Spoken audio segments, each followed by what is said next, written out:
Welcome everyone to another episode of Big Brain MMA podcast. I'm your host BigSteve. I've got my man SubliminalMMA back on again. Episode 30. The public has spoken. You want a little bit of KSW, a little bit of LFA. I wasn't going to do this. It was just a crazy week, and obviously 2 more cards to tape on top of the UFC. But I thought, why not? I woke up 6 a.m. Got SubliminalMMA last minute to come and carry the load a bit. So I appreciate him doing this. So I think between us two, we'll have some good leans. So I thought, let's do something. Let's see what we can come up with. Quick overview. I mean, last podcast we did, we both cashed in on Martinek winning our favourite bet. So not much to talk about there. We broke it down perfectly. You know, almost got knocked out like we thought early. Didn't get knocked out and ended up winning the fight. I mean, literally couldn't have gone any better in terms of how we thought we would go. As soon as I woke up at 7 a.m. and I thought the fight was in round 3, I was like, yeah, that's going to hit. I just wanted him to make it past round 3. But yeah, other than that, I think we're both profited on Cage Warriors. I only had one bet. I think he had one more, but not much to review personally. But and one little thing I'll add on that I mentioned the last time: elbow bets. Sign up if you want. Use my promo code. Old Mates Crap Cappers on there. Get a bit of a discount. If you don't have to, I mean, you don't have to. If you want to, if you're about signing up and getting 10 cappers, best bets, do it. Why not? If you don't want to, then you can still listen to this podcast for free and go from there. How are you, mate? You good? Yeah, mate, I'm good. Little short notice podcast. Go through these LFA fights and KSW. Yeah, that's good, mate. You passed the test. Now I know I can call on you short notice for that. Alright, let's get into it. Don't have much time. KSW, neither of us really taped KSW too much. Let me just turn the sound off. Someone cracked the shits last time. I didn't turn the sound down. The music. Yeah, so I start from top. I always start top to bottom from KSW because it's very hard to tape. You just have to get your ducks in order and go on random tubes, Russian tubes. Yeah. So we're both done Martinek V Omielańczuk. I'll let you take this one away, mate. Yeah, so I saw you were on Martinek, so I thought I might as well look into it. I wasn't going to look into any of the KSW fights, but I thought I'd look into this one. Yeah, I watched his last couple fights, this Martinek fella. He's a heavyweight, but he looks like... Did he used to fight a light heavyweight? It looks like he probably maybe could have made light heavyweight. He looks like he'd make him, but he never did, which is strange. No, he never did, yeah. Yeah, he's 6'2", looks pretty athletic. Looks like mainly a striker. His last fight, he kind of like backed up, but managed to kind of stick and move the whole fight. Won a unanimous decision. He looks pretty quick. He'll definitely have a speed advantage versus old man Daniel. But I am not sure about, like, he just gives me like quitter vibes just a little bit. I mean, he got knocked out in 30 seconds by Smolderev by a weird, I mean, it might have been a weird glancing punch behind the ear. It was a bit of a weird knockout, but yeah, I think he can probably stick and move. Like, Daniel is 40 years old and he just kind of plods forward, throws big strikes, hoping to land one. I mean, he's lost his last 3 and he got submitted with an ankle lock in his last fight, which isn't a great look, but I know that Prazel guy's pretty nifty on the ground. Yeah, it's tough really. I don't really. Oh, hold on, best fight odds is. Oh no, it's back. Yeah, there's been quite a lot of line moving, isn't there? I think Daniel was an underdog and now he's minus 155. I mean, what line did you get on Martinek? Well, I didn't play him. That's the thing. These 2 cards is just the tail of the tape of me missing out on bets because I'm missing out on lines. Oh, so that's it. Yeah. I mean, keeps flopping. It does. It keeps moving, doesn't it? Yeah, I mean, it's a pass fight for me. I'm not going to play anything on it, to be honest. I don't really want to bet Martinek because I feel like if Daniel gets on top, I think he'll wilt. His takedown defense doesn't look too bad, Martinek, but when he's on bottom, I think that's it. He's not getting up. And then no interest in betting Daniel because he's 40 years old. He does on his Instagram. He does look like he's a juicy boy, but no interest in playing him really. Probably just a pass fight for me. But yeah, what do you think? It's a pass fight for me as well at the moment, but just a lot of what do you call it? Roller coaster with these lines. So yeah, it's moved a lot. First I taped it, and then someone's like, "Oh, you got to play Omielańczuk as a slight underdog. You know, Martinek is bad." And then I go, I'm probably going to pass. I capped Martinek as a tiny favorite, maybe like $1.80. And then, the line opens up properly in other books, and Omielańczuk is minus 200. I'm like, oh, I'm going to play that. And then I have all the lines of KSW apart from that fight. I'm like, what? That's the one bet I have, and I want to play it. And then I get it a day later, and then it's almost a pick, and I was like, oh man, this is such a roller coaster, just up and down, up and down. And I played Martinek against Tawawi in his KSW debut. It was pick'em, and I thought I taped extensively, and I was kind of impressed by Martinek because I remember him as the guy that got taken down by Nascimento and just looked like he one takedown, he was done, he quit. Like you said, it seems like to be a quitter. But then you watch and he knocked out Victor Pesta, and he's got some fights on ACA, and his striking is quite, for a heavyweight, it seems quite high level. He can counter, he can move back, strike on the back foot. He's fast. He's got power somewhat. He dropped the massive Daniel James on ACA. The dude's like over 265 pounds, and then he kind of slowed down and then got laid on and crucifixed and pounded out. So it's like he's so small, he can't end up on the bottom of these heavyweights. He's like 230 pounds. And then I was like, you know what? He's going to be sticking and moving on Stawawi, and then I'm scared that he's going to gas because he fights like a light fighter. He's got so much movement. He's eventually going to break down to the pressure of Stawawi. And Stawawi also beat this Polish dude that was meant to be on Contender Series, but he pulled out with injury on one of the last episodes. It was like 8-0 or 8-1. Stawawi is his only loss. He just keeps coming forward. And then I played him because I thought Martinek would use his takedowns because Stawawi is a boxer and he's really bad off his back. And he just stuck and moved for 3 rounds and outboxed the box. It looked clean. He looked like minus 200. He didn't even get touched. And cardio looked better too. And I'm like, why can't he do that to a 40-year-old Omielańczuk, who is literally, he's 265, but he's not as big. He's not a mammoth. He's a cube.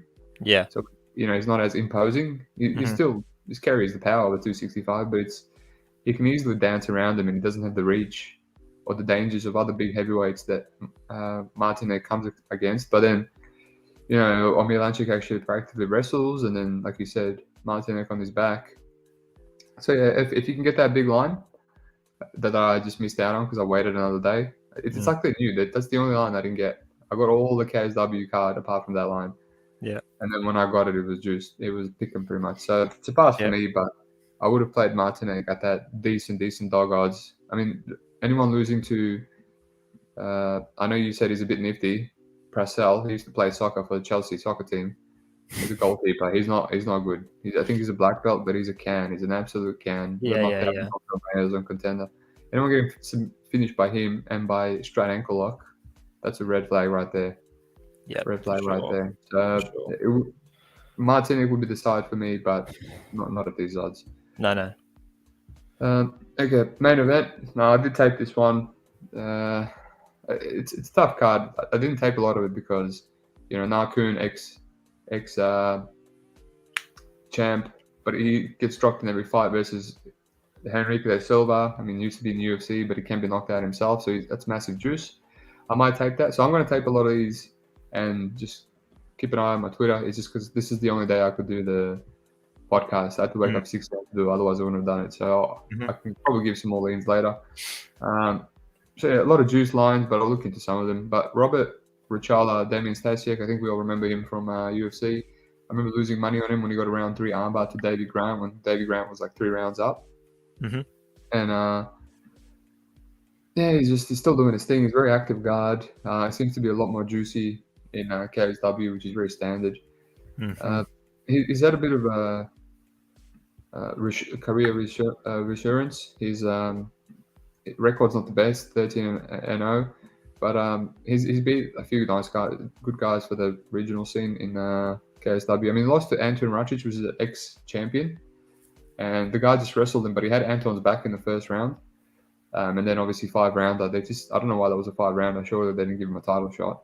But it's just like they seem to give Anton all 5-rounders because they know the guy can only win by grinding on people for 5 rounds.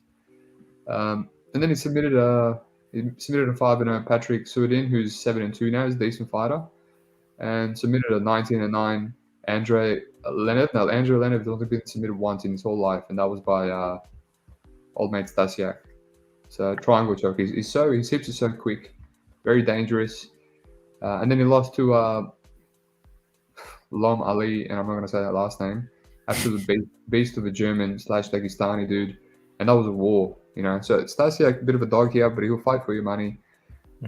The other guy, I don't know if I'm that impressed by him, Robert Ruchala. He's a bit green in the stand-up, but they've got similarities. He also wants to grapple, but he's a bit bigger. He's 24 years old. He's a lot more control-based.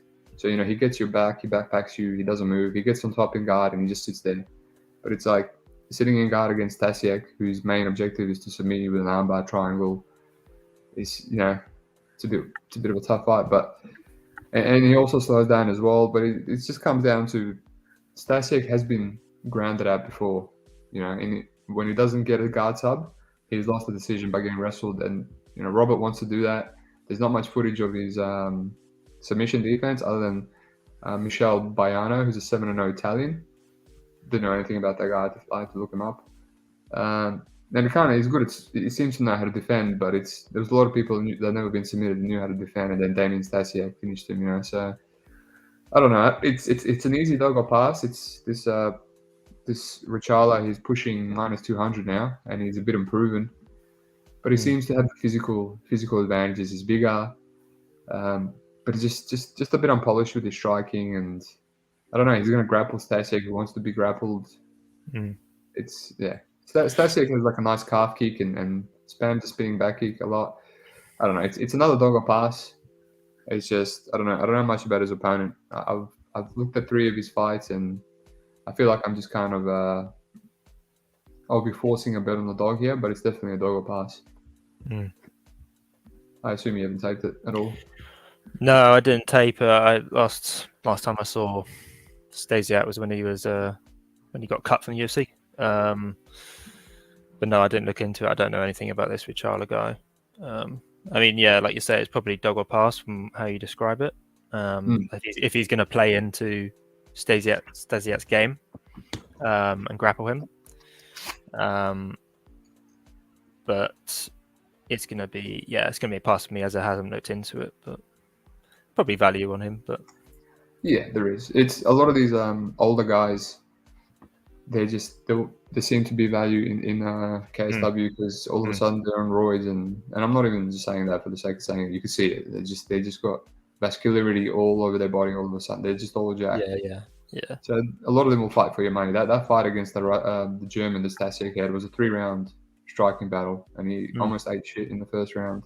And he just came back, and his durability, everything's next level now after the UFC. So I know. But yeah, let's move on. We'll go KSW out of the way. It's obviously not that much tape, but we've both taped about 90% of this LFA card, so we'll get into it now. So I've taped the Nielsen fight, so I'll take that one away, and then I'll let you talk about the others. So what I did, I pretty much just taped all the fights that my respectable fellow gamblers have pointed out to me, and then go from there. I don't want to tape all the prelims and stuff that people don't think there's any value in, so especially with being time poor. Okay, so Jeff Nielsen, Ben Shura. Jeff Nielsen, decent underdog. I know he's a wrestler. He was meant to fight in Bellator, but didn't for some reason. Oh, he did in his amateurs. Decent wrestler, but I don't know. Not much activity on top. People can get up. He got submitted, guillotined by that guy that just fought on LFA on one of the recent cards that I was trying to fade, but I didn't because he was fighting like an ex-Navy guy that hasn't fought in 10 years. What's his name? Wes Schultz. That guy's bad. He got guillotined by him. But other than that, I taped his opponent Ben Schauer, and not much footage of his takedown defense, but he seems really good. Good technical striker, feints, good counters. I just think Nielsen maybe you can get some takedowns, even though you can't really tell on tape. But it's one of those one of those wet blanket fighters that once he gets up, I think he's going to get a beating put on him. And he lost his LFA fight against Billy Elcano, who's 2-0, and it was the same. He didn't really go for many takedowns. He got one or two. Billy just got up and then I struck him. So he's a bit of a one-dimensional wrestler. So I can understand some people betting on Nielsen because of their wrestling upside, but I don't like what I see personally. I did actually tape this fight. Oh, okay. Yeah. I agree. I think Nielsen's rubbish. I don't think he's good at all. I saw a lot of people on him at like plus 200. But unless Schauer has like awful takedown defense, I don't think he'll lose. Like, he's clearly the better striker. I actually thought his striking looked pretty good, even though he's only 1-0, and the guy he beat was terrible. Like, he looked dreadful. You could tell that he's clearly going to be the better striker in this matchup, and I know Nielsen's fought for like Bellator and other like better organizations, but yeah, I think the line's probably accurate. I don't think there's much value, but there's money coming in on what's his face, so maybe he'll get to playable the other guy, but no, I'm probably just going to leave it. It's still minus 200, so yeah, I might just play it, man. If he keeps getting, from what I saw on tape, I'm like, this guy should knock him out. yeah. Alrighty, let's move on. Brady Miller, Patrick Rivera. I'll let you take away. I think you got some. Yeah, so this is my only play of the card so far. It's probably going to be my only play. Patrick Rivera. Yeah, I played him at plus 135. When I taped it, he was plus 165, and I was like, this is definitely a bet. But I think it's still worth a bet at plus 135 when I got the odds here. That's what I got. This Brady Minner guy, he's obviously the brother of Derek Minner in the UFC. I mean, he's just really bad. He's just really, really bad. He's 6-2, but the guys he's beating, he's taking down these guys and grounding pounding them, but they're like 9-31, 9-14, 9-13, like 0-1, 1-4. And when you watch his fights, yes, he's taking these guys down and he's ground and pounding them in round one. But in 2021, in November 2021, so less than a year ago, he went up against 3-2 Caleb Crump, and he got dominated. He got dominated on the ground by Caleb Crump. I mean, if you're losing to a guy called Caleb Crump, I'm not. That's it. I'm never betting on you. Yeah, he's just not very good. He likes to grapple, but yeah, he strikes to get into the push against the cage, get the double leg and stuff. But no, he's no good. Patrick Rivera, there's a lot of guesswork, I will admit, but from the fights I did see that were quite early, I watched his Archer fight, second to last one. He looks pretty clean on the feet, to be honest. I think he'll definitely be the better striker here. He had a boxing match. I watched one of his boxing matches. So he's clearly got experience. So I think he'll, like I say, clearly have the advantage on the feet. His grappling is a little bit of an unknown. I saw his grappling in his amateur fight, but that was in 2011. So he would have been like 20 years old, 19. But he did grapple in that fight and he got a rear naked choke. So, I think he's well-rounded. Hard to say. His takedown defense could be as bad as these guys. But I think he's worth a bet, in my opinion. I could be totally wrong. Obviously, there's very little tape, but I think it's more of a fade on the fact that Brady Minner is a minus. Well, he was over a minus 200. Now he's minus one kind of 45. But honestly, I think you could make this a pick'em and it wouldn't be, or like Rivera small favorite and it wouldn't be, like the line wouldn't be off. So yeah, I've got one play on Patrick Rivera. So I know you taped it, but you didn't see what I saw. Well, you didn't make a bet. Yeah. Oh, you just spoiled it for everyone. Let me just address this comment. It's pretty funny. These fighters are the toughest guys at the local barbecue, and that's about as good as they get. So Minna's actually not the toughest. His brother's tougher than him at the local barbecue. So Minna's not even the toughest guy there at his own family barbecue. So yeah. Yeah, I agree with everything. I mean, it's a dog or pass. I mean, like you said, Rivera, the only fight you could find is, or I could find is, that's not 10 years ago, which I didn't bother watching, is Carice Archer, and he knocked him out. But Carice Archer is also 2-6, so it's all well and good saying Brady Minner's fighting cans, but it's like that's all I've seen from Rivera as well. And the fact that it took him till almost 4 minutes to knock that guy out, and he's got a boxing background and Muay Thai, so most of Rivera's footage is boxing and Muay Thai, so obviously he's gonna be better in the stand-up, no doubt about it. Minner does stupid shit like switch stances and fights with his hand low. He fights like a Dominic Cruz, but he's just bad. It's like he gives the illusion he tries to be a good striker, which is pretty funny. But yeah, it's just the lack of tape, and he got submitted by Paul Sims Jr. This Rivera, who's 3-4 in 2021. So they're both fighting cans. I know that Rivera's way better in the stand-up, but he's been submitted by a can in 3 minutes, and Minna, like you said, will go for the takedowns. This other fight where he survived till round 3 against Dakota Bush, because Dakota Bush usually runs through people in round 1. And you got rear naked choked in round 3. I wish I could find that fight. I know, I can't find it. But I agree with you.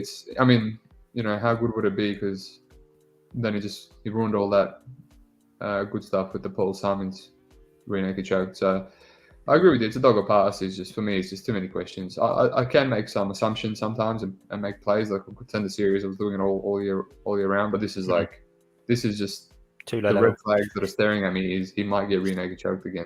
Despite Minna being bad. Well, let's move on, mate. I wish you all the best with that bet. Thank you. Have you looked at Ronald Coleman and Chato Wiest? I did look at this one briefly. I think Ronald Coleman's probably going to run through him. This Chato guy is really, really bad.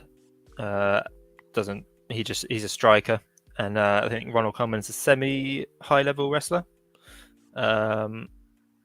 He doesn't look very athletic. I think he's like 5'11" or something or 5'10" or something as a heavyweight. This Ronald Coleman guy, but he looks to have pretty decent cardio for a guy that size. So yeah, I think he's probably going to win by however he wants, really, to be honest. I don't see Chato winning this, but then again, the bookies don't either. He's minus 350, minus 400. So yeah, can't play him, but he's probably going to win. Cool. Let's move on. It just seems like one of those ones where to set up low level fight. Yeah. Okay, so I do have a take here, and I don't have any bets at the moment, but this was the closest I got to betting something. So Jacoby Jones, Christian Turner, two guys with good wrestling, two young guys. Obviously, Turner's only 20 years of age. Jacoby, very explosive dude, very aggressive as well. I feel like he gives the illusion that he's better than he is, just because he's so aggressive and just forces his way through things, adversity. Throwing hard, just throwing hard and making it look like he's got good striking, but it doesn't really. It's just his chin holds up, but he's very green. He's very hittable in the pocket. He's got a wide stance. He got submitted by a 4-3 Austin Worms. If that's how you pronounce his name.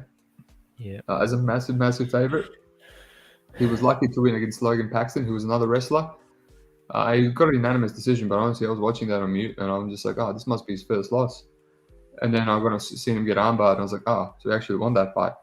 He got very lucky with a few positions. It looked like he was just ready to call it quits when he was flattened out multiple times. And he started out really good in round 1, but he just seemed to slow down and started to get out-hustled by another wrestler. Paxton's not that good. He's a good wrestler, but he's not a good MMA fighter. And then he won his last one against Wiseman. He looked a bit more composed there in round 1, but fought a low level of competition. 4-1. I see him talking about wanting to go to the UFC after he beats Turner. That's a bit of a rich take. Christian Turner, I remember him from PFL. He had a bit of a not really massive hype, but he's 20 years old, and he was making his debut against Cheyenne Serrano. That was the controversial card when all the winners already won on PFL, and then the card was a replay. And everyone, I remember, I almost played on Turner at like $1.40, and I didn't. And I was like, this is the juice. Like, I don't like to play juice on debuting fighters, but this one should win. And then I woke up and it was like $1.10. I'm like, what the hell happened overnight? And they were all the favorites were $1.10, I think. And I didn't even catch on that the results actually happened. But I'm actually glad I didn't, because apparently everyone that bet it, like a lot of them lost their accounts. And that was my Bet365 account. That's my favorite. So I was like, okay. I lost it anyway later on, but would have lost it that day probably. So he's also got good wrestling, but he's very young. He seems less physical, but his wrestling is good. He picks up, slams guys. Obviously, a lot of the competition as well. 0-0, and knocked out John Hamm 0-1 in his last one, which it's on Flow Combat, but I'm not going to pay $150 US to watch that. I know I always bang on about it on my podcast. I'm the only one that pays for Fight TV subscriptions and this and that, and I pay money so I can break down fights properly. But Flow Combat is just it's highway robbery. I didn't even pay for it for the ADCC, and I had my coach competing there and a girl from my gym. I'm not going to pay for this one fight, this low-level LFA fight. So, but I've seen what I need to see. He's more fluid. He's more calm in there, despite being younger than Jones. I understand why Jones was minus 200 favorite. It just 4 fights in LFA, he seems to be better. Like the illusion, he's throwing harder. He's aggressive. He's got finishes, knockouts. Turner has a lot of knockouts on amateurs, but now he's he's obviously struggling as much against 0-0 fighters, etc. But he slowed down a bit in his Roman Papuk fight, which is his last one, which only happened about a few months ago. And he came out round 3, started to wrestle. He's a young kid. He's going to be proving a lot, man. 20 years of age. This was an easy dogger pass for me. And last night, I really got close to betting it. And I just didn't. And I woke up this morning with 30 cents. I lost 30 cents on it. So someone I really respect said that this is one of the biggest bets. Obviously, he doesn't have many bets. He's very disciplined. This is across the UFC as well. He's got one big dog, but that's not even a unit. And this is not even the unit too, but it's almost. So he's almost got a unit on Turner. And yeah, he's probably why there's 30 cents less on him now this morning. Look, he thinks he could potentially be the favorite because he saw some weaknesses in Jones in terms of the heart. I guess I saw that in the Pixon fight as well. But I don't know. I thought it was impressive that he came back and won round 3 and got a unanimous after potentially being finished there. But yeah, it's a dogger pass for me. I wish I got the early line. I probably would have played it. Turner's a lot longer. He's got 5-inch reach advantage, and I think he can match the wrestling here. So yeah, what are your thoughts? Yeah, this was one of the first ones that I taped. I looked at Jacoby Jones because all of his fights are available, so I watched his fights in order. I do think he's pretty good. I mean, it says on his topology he trains on Pipe Striker, but I think he's a Factory X guy. Is he not? I think he's got Mark Montoya in his corner when he fights. But so he's at a decent gym. He's a striker / wrestler. He does go for takedowns as well. But yeah, that fight against Paxton, was it, where it was like a really high pace fight? He gassed out badly within kind of 7 minutes. And I think didn't Paxton get a point deducted in the third? I want to say. I think so. Yeah, because he hit him once in the back of the head, and the ref took a point, which was pretty harsh. So maybe he should have lost that fight. But yeah, he was getting wrestled pretty easily after about 7 minutes by Paxton. But Paxton looked pretty strong. And then he lost to Austin Worms. But I believe Austin Worms has done that, has won by submission as a massive dog again. Like, I think he's done it twice. So like he's a bit underrated because he's got a 4-3 record, or at the time of fighting Jacoby.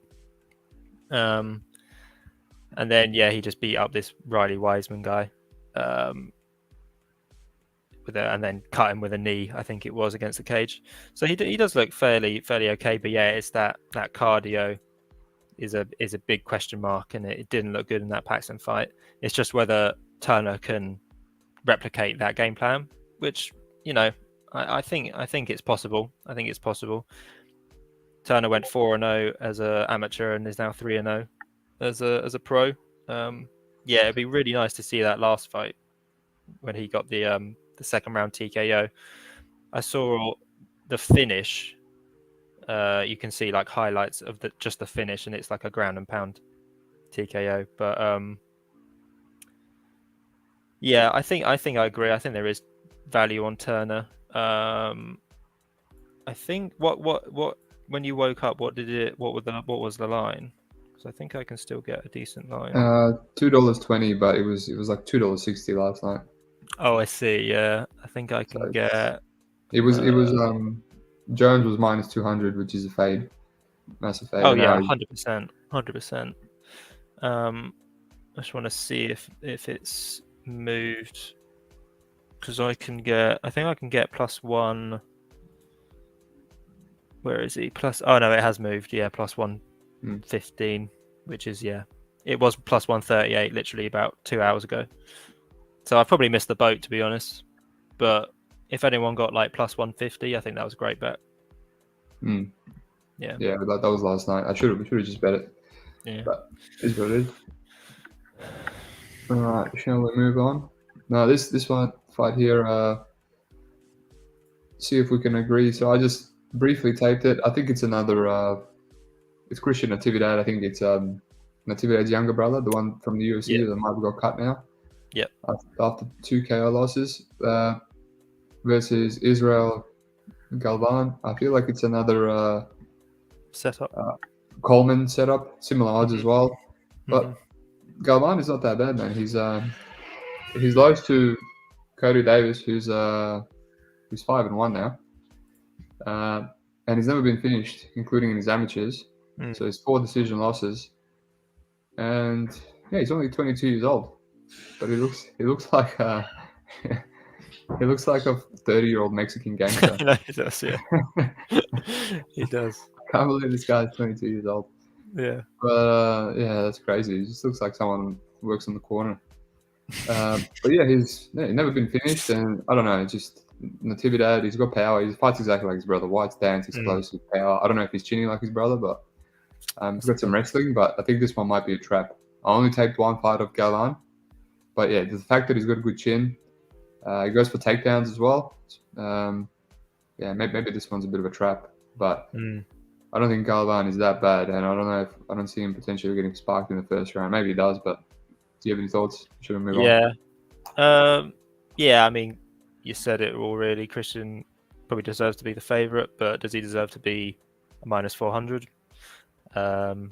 I think, yeah, it's definitely a stay away fight. It's hard to put money on this Galvan kid, but I mean, you know, if you want to chuck, you know, $20 on him, you know, it's not the worst bet. But yeah, I think, as you say, does he have the same chin as his brother? Because if he does, then you definitely want to chuck some money on this guy. But yeah, I think he does look pretty good, to be honest. I think he might even be better than his brother. But yeah, he's just gonna watch it.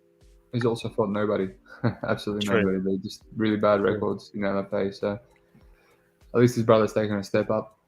All right, we'll move on. Let me just address this comment. $12 to show, 5 to win. More tomato cans on this card than your local supermarket veggie aisle. I mean, it is LFA regionals, so yeah. All right, this is all yours, mate. Jarrett Revel, Renato Valente. No idea about any of these fighters, and I haven't done a lick of tape, so all you.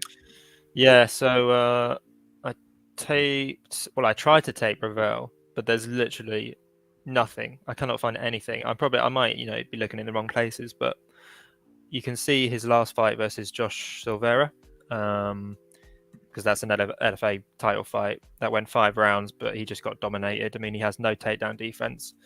I think he's mainly a grappler because he's on his Instagram. He does a lot of photos of him in rolling and stuff.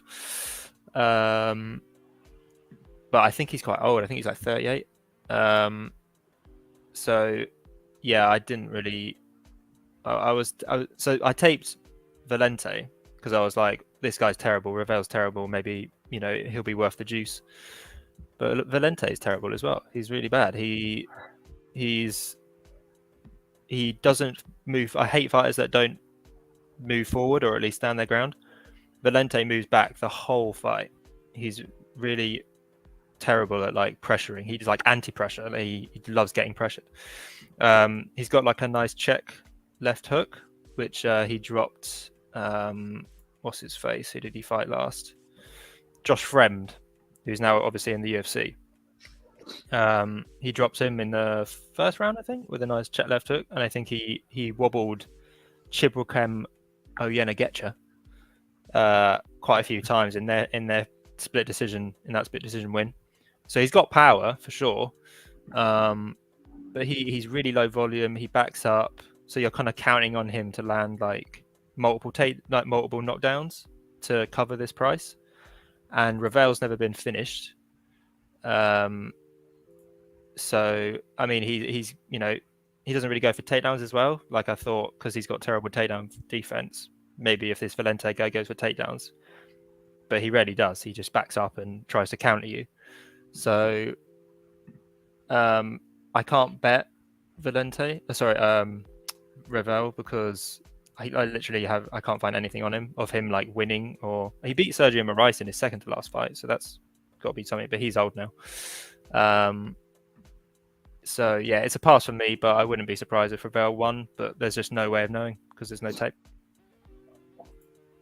When you were talking about it, I kind of remember both these fighters. I remember, I know Valente from that fight against Friend. That was a war.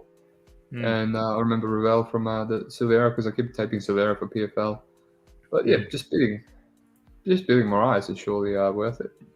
Yeah, that was 2 years ago. What was he? I mean, yeah, he's plus 160. So that was one fight outside of UFC after he lost to Kraus. Yeah. I can see. I've seen some people talking about dog or pass. I can see why. Oh, it's 100% dog or pass. I just think I'm going to pass. Sorry, my camera's bugging out. I don't know what it's doing. So just, don't look too close. What was it? Is my camera bugging out on your screen? Looks fine to me. Oh, okay, fine. On my screen, it's going keeps going black, keeps flashing, but it's fine. No, that's completely fine, man. So okay. You need to fix your computer. Come on, mate. Here we go. What do we got? UFC betting experience. Buckley as a dog. Again, makes sense. He cashed the last 3 times. He can cash his dog 4 times in a row. Just jump in the gun one fight, mate. There's one more before that. Yuma Horiuchi versus Juan Puerta. First fight I taped on LFA. I didn't like how long I took on it. I was a bit slow. It was early in the morning a few days ago. Yeah, Horiuchi striker, comes forward, pressures, lots of leg kicks. Got a really nice 1-2. He's fought he's a very young guy, and he's fought a really high level of competition for the regionals. I mean, he's had a title fight with Charles Johnson, who's in the UFC now. He knocked out Mark Climaco, who was 6-0, and then Climaco went back and won after that again, so he's 6-1 now, 7-1. He's a really good fighter, and Yuma just sparked him with a 1-2 early. Top 9, Kieran obviously in road to UFC. I've never heard of that guy, but he's obviously decent. Lost to split to Leandro Gomez, lost to split to Ludovic Shaolin, obviously by getting grappled. So whenever he wins or loses, unless he gets a finish, it's kind of a close fight. And I thought he was a bit unlucky to lose the top 9 fight. Obviously, he kept getting dropped in the first, but used his jiu-jitsu in the second to get his back. And he finished the round having his back in the third. And I don't remember much happening in the third. Obviously, no one got dropped. Maybe you can refresh my memory. But yeah, just a typical Asian come forward striker that's a bit hittable, has a good chin, and has good jiu-jitsu. The Gomez fight that he lost to split, he kept getting taken down a lot. I think one of the things that I don't like about him, he's easy to take down traditionally, but a lot of scrambles. There's a good arm bar. I don't know if he's going to submit Puerta. Puerta is he's just the most boring guy in the whole world. Like I was looking to fade him against Zhang in his Contender Series fight, Zhifa Zhang, because they're both grapplers. I think he was a massive favorite there, and I just passed because he had like an 8-inch reach advantage and decent cardio, and I was like, Zhang. I don't know how Zhang's going to grapple a grappler, and he almost lost a split, and he was just backing up. He literally just calf kicks and then grabs onto you, uses wrestling to grab onto you, and he will sit in your guard for 15 minutes if he needs to, until you get up and give him your back, and then he will jump on your back and backpack you. Just zero finishing instinct. He can rear naked choke absolute bums, but just a bad fighter. Not a bad fighter. I mean, he's got a very good record, 23-7, but he's fought a very low level of competition, and that good wrestling, cardio, and just constantly going for the grappling is going to take you a long way. But it's a very boring style. I'm definitely on Yuma here, but this is the first one I was told about, and people were saying to play Yuma as a dog, but I didn't even have the line. So by the time I taped it, the line came out, and Yuma was a favorite. So I just thought I'd pass, just because Yuma's just way too easy to take down.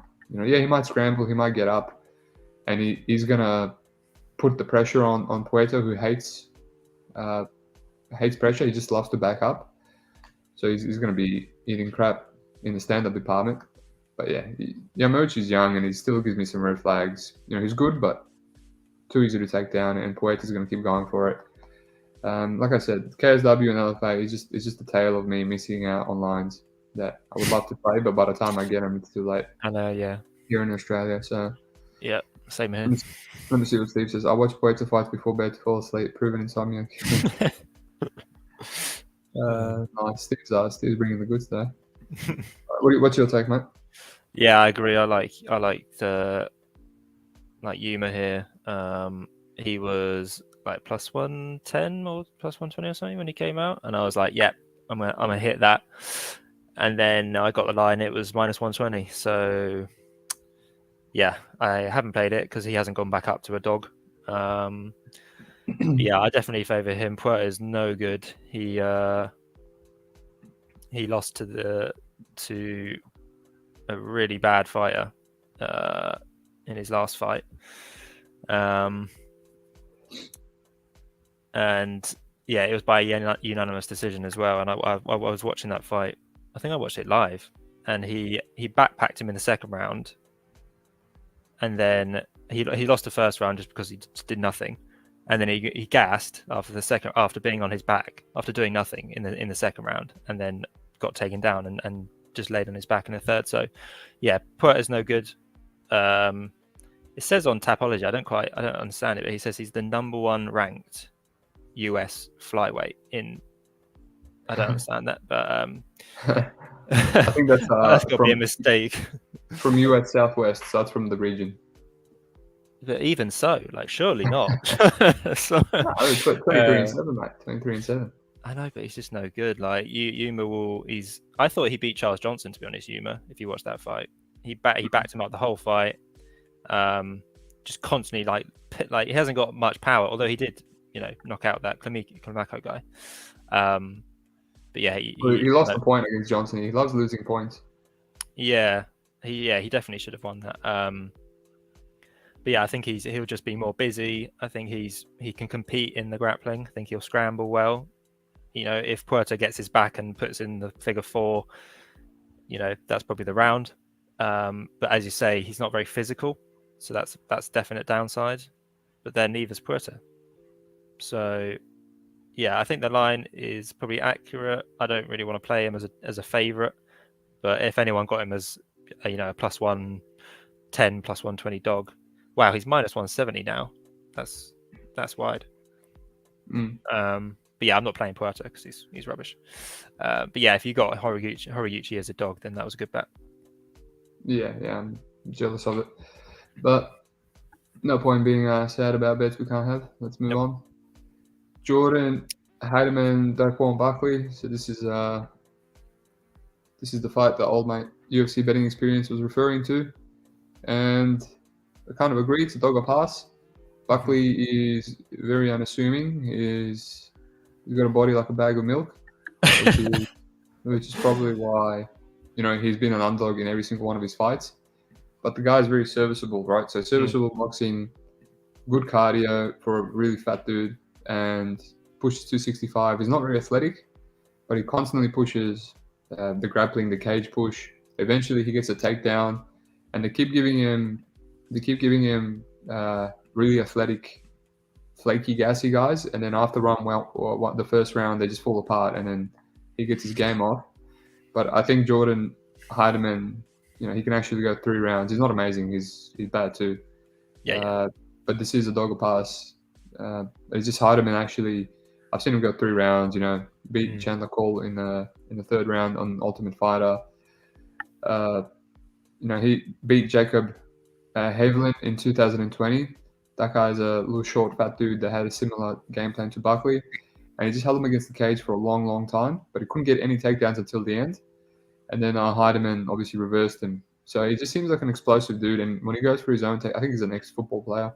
When he goes for his own takedowns, they're explosive, a lot more explosive than Buckley's. Buckley's just kind of gets stuffed for 90% of the fight, and then he gets one, and then he seems to go straight to mount. So he seems to be good on top, but he also gets pushed away. He gets swept, pushed away by more athletic guys, which is no good because that's exactly what Heiderman would do here. He'll get taken down and he'll just explode back up again.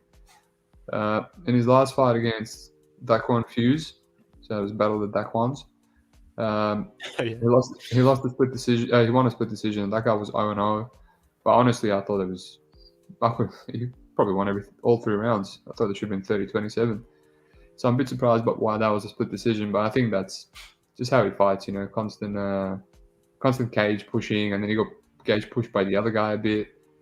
But the best thing that happened was he's getting a takedown and ending him out in every round. So I think that should have been clear. But I just don't see him getting takedowns as frequently here against Jordan Heiderman. And then he's going to have to box with Jordan. And Jordan's a lot more fleet-footed, in and out. Like I said, he's got a big athleticism and speed advantage. He's still got held up against. He still gets held up against the cage by less athletic guys. Like I said, he's not good, but he also seems to be chinny. I don't know if you can agree with me here, but I mean, I've seen him. Yeah, go on. Yeah, did you say Heiderman's chinny? He is, yeah. So I've seen him. Yeah. He could be getting put out cold by Chad Johnson's soccer kick in 25 seconds. Yeah. An illegal kick. He got put out cold. He fought Cole, who's also another fat dude, Chandler Cole, on Ultimate Fighter, and he was just getting taken to the cleaners in the stand-up department by like a 5'8" dude. He was getting spinning back kicked. He was getting leg kicked. He was getting countered with overhands. Then he ate a spinning wheel kick. Almost got knocked out. Yeah, he just seems to be chinny. But then he came back. That's the thing. So just Buckley doesn't have any of that stuff. He's got serviceable boxing, and I think he can maybe back him up and strike him and land something on that chin. Because Heiderman loves to back up, but I think every now and then he might get explosive double leg done on him, and then he's on the bottom. I don't know. It's a dog or pass. It's just, yeah. To me, I see a lot of people on Buckley. I can't disagree with it. You know, he's constantly getting underestimated by the bookies. But if you look at his opponents, you know, 0-0, Royce White, big tall dude, he just held him against the cage to the gas. Mm-hmm. John Cunningham, that guy just had 30 seconds of cardio on PFL. And then Fuse as well. Fuse was, just died. Just everyone's gassing. I don't know, maybe you can give me a bit of a better insight on Heiderman's cardio, but round 3 against Chandler Cole gassed and Heiderman didn't, and he finished him. So that's where I'm at. Yeah, I think it's the same story of a lot of these fights. It's dog or pass, but I don't really want to play the dog.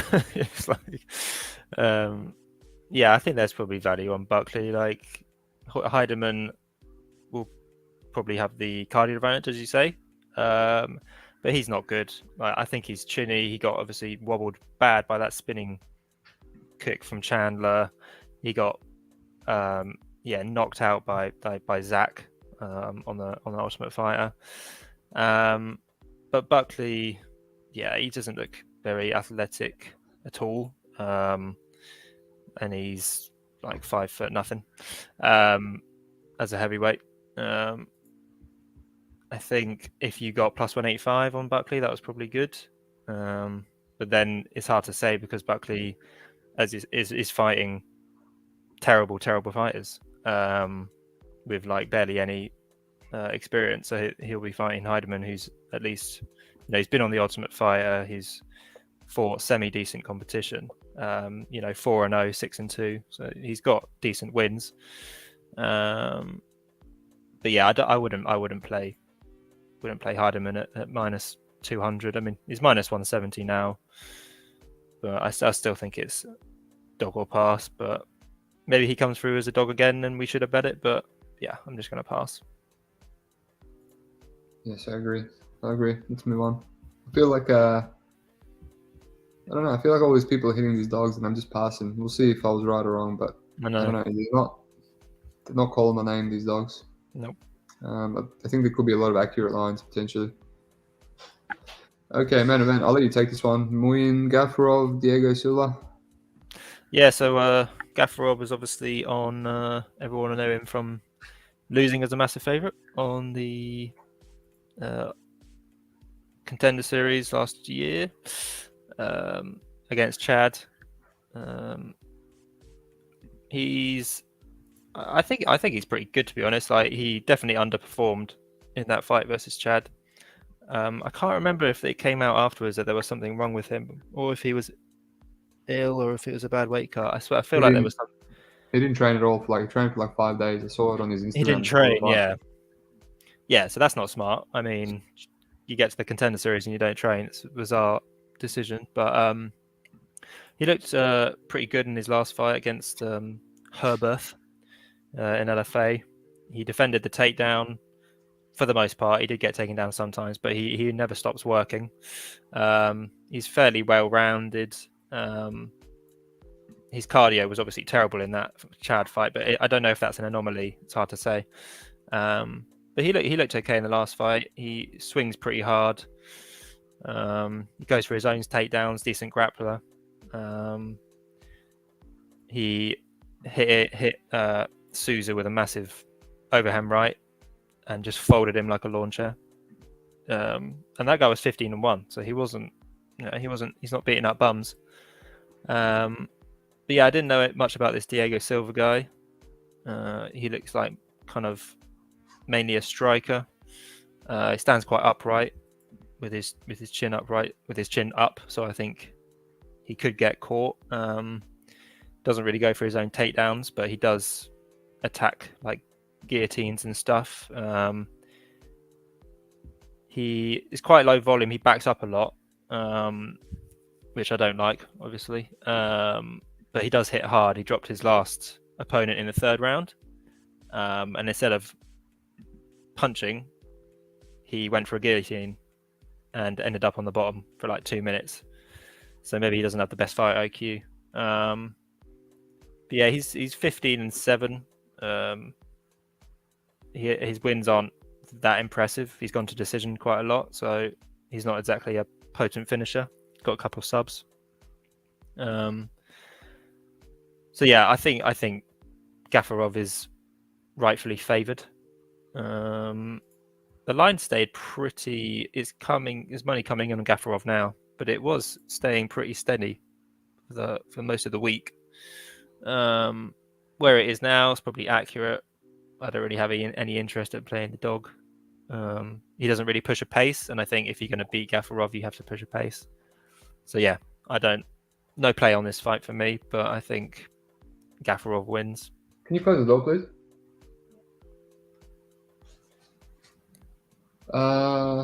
Yeah, I agree, man. I agree. I think Gafurov is very, very talented. Yeah. He's only 26 years of age. I taped him for that Contender Series, and I was going to play the minus 200 on him. And then I went on his Instagram, and I saw that he's like, oh, just been sick, but 5 days, let's go. That's all I need. And then I was like, okay. Yeah. And it was still like in Tajikistan or something. And I was like, nah, you need more than 5 days, dude. He was minus 450. Minus 450. That's where he closed in at, but I had him when I taped him when he was minus 200. So I was like, okay. And honestly, dude, if they fight in the UFC, he does to Chad what Haile Alatang did to Chad. He just drops him, he takes him down. He probably 30-20, sixes him easy. Yeah. But yeah, just gassed in 3 seconds. 3 seconds. That's not something new. He has gassed many times before, so he does have problems with cardio. That's why I can't trust him here. $1.60 because this is a 5-rounder. I mean, if you watch his Walter Zamora fight in UAE Warriors right before the Contender Series, it looks fine. Suplexing the guy, throwing big overhand, spinning wheel kicks, and then just 1.5 rounds, just dies, just starts backing up like he was hurt or something, and he's done. And what happened there? Just all of a sudden, all the gas is gone halfway through round 2, and then in round 3 he comes out and he's good at pushing through, right? He's even against Chad, he almost won round 3 with a split decision. It was absolutely done and got dropped in round 1, and he pushed through, and I thought he won round 3 and he should have won that fight, but he lost a split. But it's like you said, is he going to push through here? It's 5 rounds. He might push through the first 3 rounds, but Silva's cardio is not that great either. And then that's where I have a bit of hesitation. He did okay against Daniel Aguirre. That guy pushed an incredible pace on him and obviously wanted a takedown from the get-go, but he couldn't get any takedowns. He couldn't get any takedowns early, and even while gassed, I liked how he was defending, how calm he was defending the takedowns, and he was hitting Aguirre clean. So I was like, I think this guy can do well even while gassed. Maybe 3 rounds, 3, 4, 5. Gafurov's first time there, but he's going to have a lot of problems early because Gafurov, he's got the speed, the power, the wrestling, athleticism advantage. Like you said, he does stand upright. He had a 3-round striking battle against Askar in his last one. Yeah. And it's weird because, he's a grappler. I know you said he's a striker, but he's a grappler. But he gave that illusion in the Askar fight because he just chose to stand for 3 rounds. If you go 2 fights back, he wrestled Sukumtat for 5 rounds. The first 3 rounds, he took Sukumtat down with the same takedown and just grapevined his legs, and that's how the round went. It was so easy to skip through the whole thing. Sukumtat couldn't get the grapevine off his legs. So, and he took Aguirre down. So he's serviceable striking, but his chin is up in the air. And early when Gafurov can throw those big bombs, and it's such a big speed advantage, I just nervous he's going to get dropped, and then round 3, 4, 5. I don't know if he has the cardio to finish Gafurov potentially when Gafurov can also push through.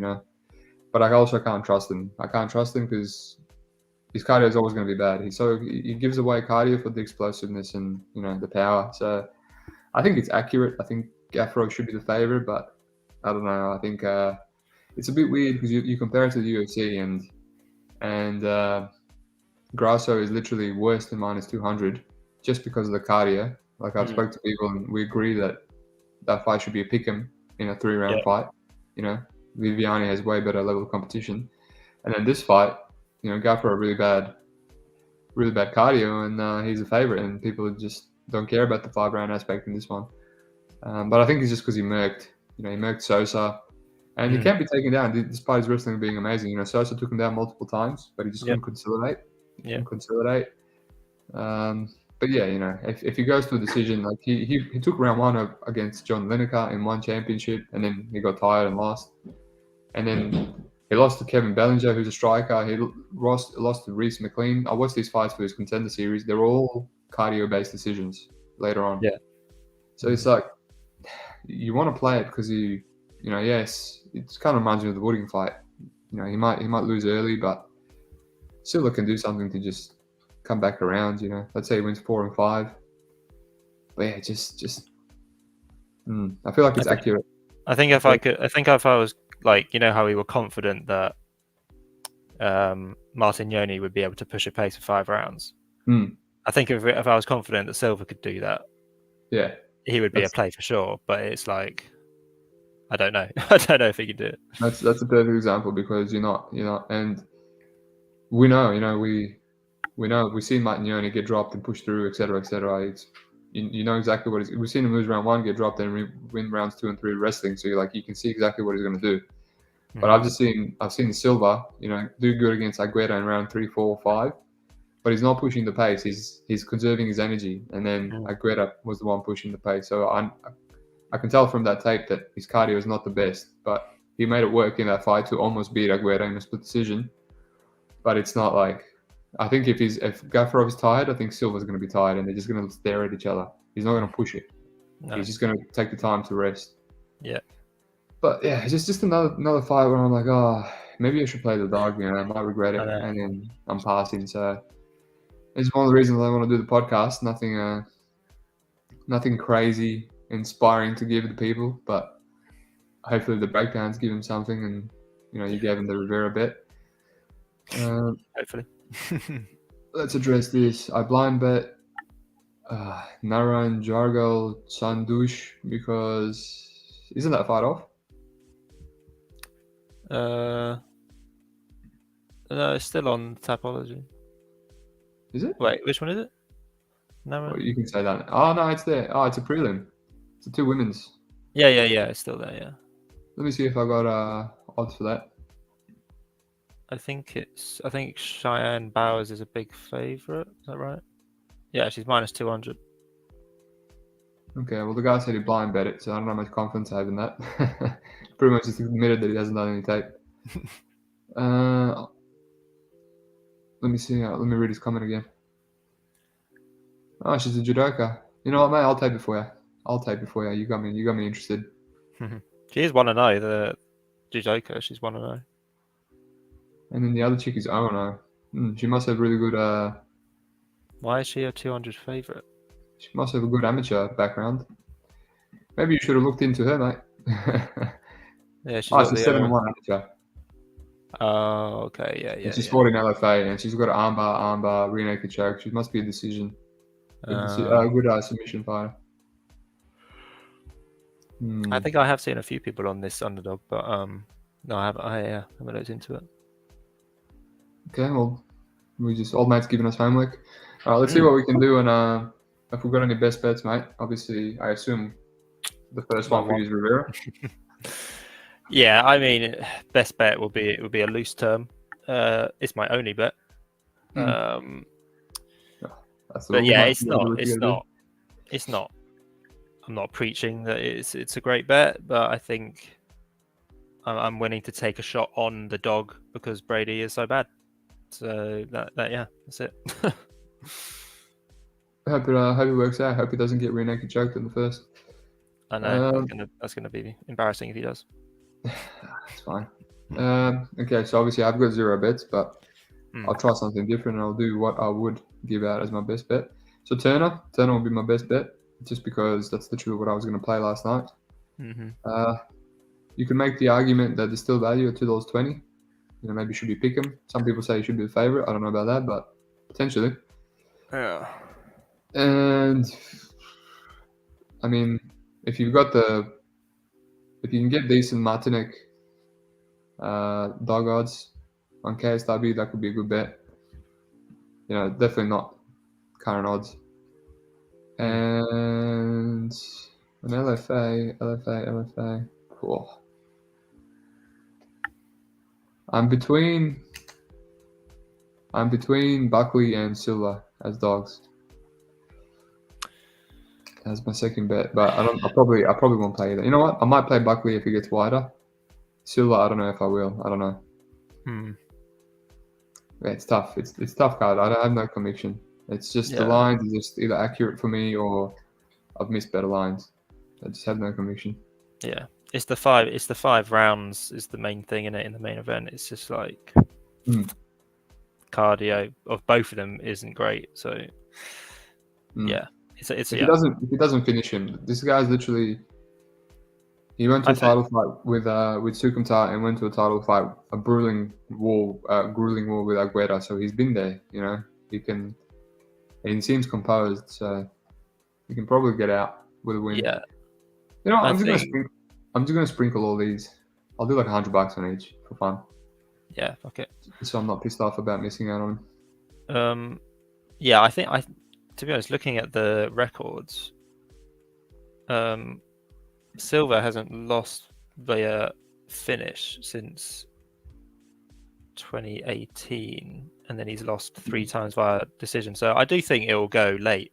So it will come down to the cardio, but it's hard to say if Silva has good cardio. So yeah, but yeah, I don't hate a little sprinkle on him. And losing to Jay Parent 2020, it's a bit of a red flag. I watched that fight. He just got out grappled, and Parent doesn't have the best grappling. He's just relentless and he has better cardio. So yeah, that's worrying. That's not a good look. That's right. It is what it is. I think we'll get some good wins. Thank you for jumping in last minute, mate. That's all right. Made the podcast a bit better if I was just fluffing around with not having to take a few fights. Yeah, get on his Twitter, boys. SubliminalMMA. I'll plug this thing one more time. So Elbow Bets, it's our first affiliate for the podcast, which is good. If you're about paying for people's picks, I mean, it's about 10 long-term profitable cappers. I can vouch for Scrap. He does the podcast with me for UFC. If you are about it, get on it. You just get their best bets, and it's going to support the podcast. If you're not about it, then don't do it. Look, Steve just repeated the same comment again, about as excited for this card as I am for a testicle combination. Thanks, Steve, for making it a little more fun. Thank you, UFC betting experience. Other than that, Matt, you got anything to plug or? No, nothing. Just follow me on Twitter. I need to tweet more, to be fair, but that's fine. You tweet your picks, which is all that matters. Yeah, exactly. No one wants to hear about your life story anyway. So. No. All good. Well, thank you for joining, mate, and good. I'll see you guys next week for another UFC breakdown. Mm-hmm. See you, buddy.